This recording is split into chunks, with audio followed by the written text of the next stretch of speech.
Welcome inside TD Garden after the Celtics defeat the Sacramento Kings by a score of 99-89. I'm Mike Petraglia, joined by a special guest, Jessica Camerato of Basketball Insiders and basketballinsiders.com. Jessica also wrote a sensational piece, really getting inside the mind, if you will, of one Rajon Rondo. We'll get to that in a moment. But one thing I'd like to address, Jess, and you saw what Jared Sullinger did tonight. Without the aforementioned Rajon Rondo available, he was resting his knee. Avery Bradley was out with a bad ankle, he injured against the Sixers. Jared Sullinger was able to dominate against another outstanding big man in DeMarcus Cousins.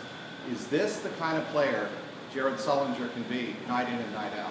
Jared Sullinger has the potential to become an all-star player, and we saw a big glimpse of that tonight. What was most impressive was how he put the team on his shoulders, being extremely underhanded without Rajon Rondo, without Avery Bradley. He took everybody on his back, previously injured back, no pun intended, and he put together a stellar performance. And this was not like he was going up against just an average, everyday center. He was going up against DeMarcus Cousins, who shockingly is, can body up with Sullinger. He's another big guy. Jared did not have easy competition tonight. Well, what's interesting also, I thought, Jessica, was the fact that I asked Sullinger after the game, is he back to 100%? You would figure maybe almost a year after back surgery, he'd be close to 100%. He said, no way, it's not back yet.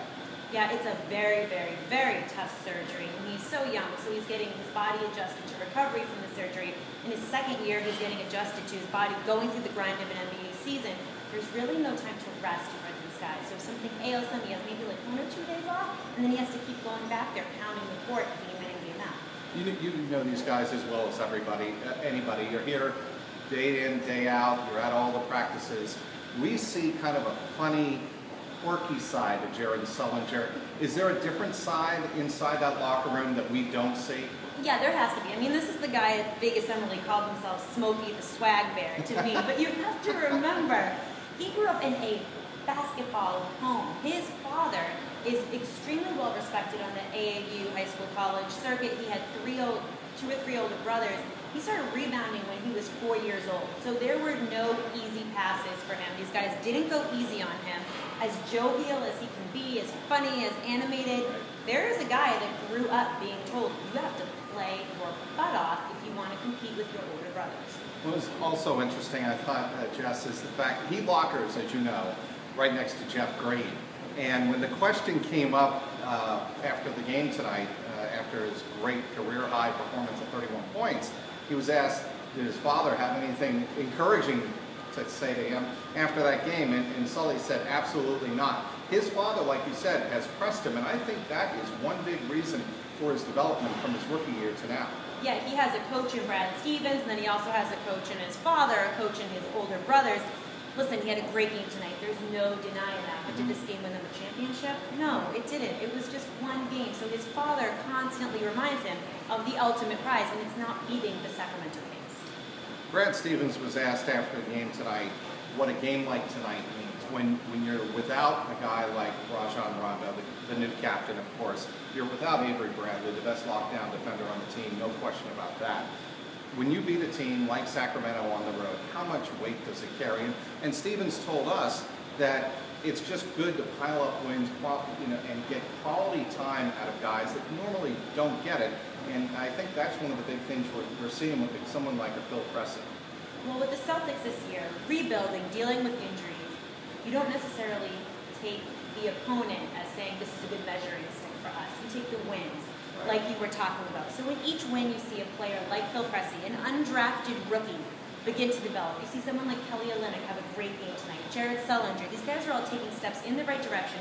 Regardless of who the opponent is, these players are making progress, and that's what Brad Stevens is looking for. What does Gerald Wallace bring to this team? Craziness. No, I said to him after the game, he walked back into the locker room. I said, Gerald, are you okay? But we all know Gerald's fine. He hit the ground so hard tonight, and any other player, there would be long commercial breaks. The Jumbotron would not show anything for minutes. And Gerald, I think it was like a minute, 30 seconds? I saw you tweet that, yes. Yeah, fastest bounce back time in the NBA. It is so impressive. If this was an Olympic sport, he would be off the ground in a second. Gerald's crashed. That's what he does. He's been in this league for so long. His body has been through tremendous torture. And it doesn't even faze him. It's like brush it off. There's no diva there. There's no diva there. He is all grit and grind. Okay, this is going to seem like a very awkward, unfortunate segue. I'm excited. To Rajon Rondo. You had a tremendous opportunity to speak with him one-on-one. And we're talking about injury. Well, obviously there was the big injury that he is trying to come back from, and that's the right ACL reconstruction. And he has told you that it really humbled him because he thought he was a he-man. He thought he could do it all. That interview that you did with him for ESPN.com, what did it teach you about Rajon Rondo, the player and the person? There is so much mental involvement that goes into rehabbing from an injury. When he suffered that injury, he thought he was indestructible. He thought he was going to be back in a matter of months. And I said, why did you think you were going to come back faster than you did? And he said, I thought I was He-Man. He believed that he could get through anything. And he had been able to. Ankle injuries, the dislocated elbow when he dragged his arm around the whole game against the Heat. Right. Bounce back. This was so much more intense than he thought it was going to be. And he sat there rehabbing in a condo in Pensacola, Florida, near where he had his surgery, and he physically could not walk.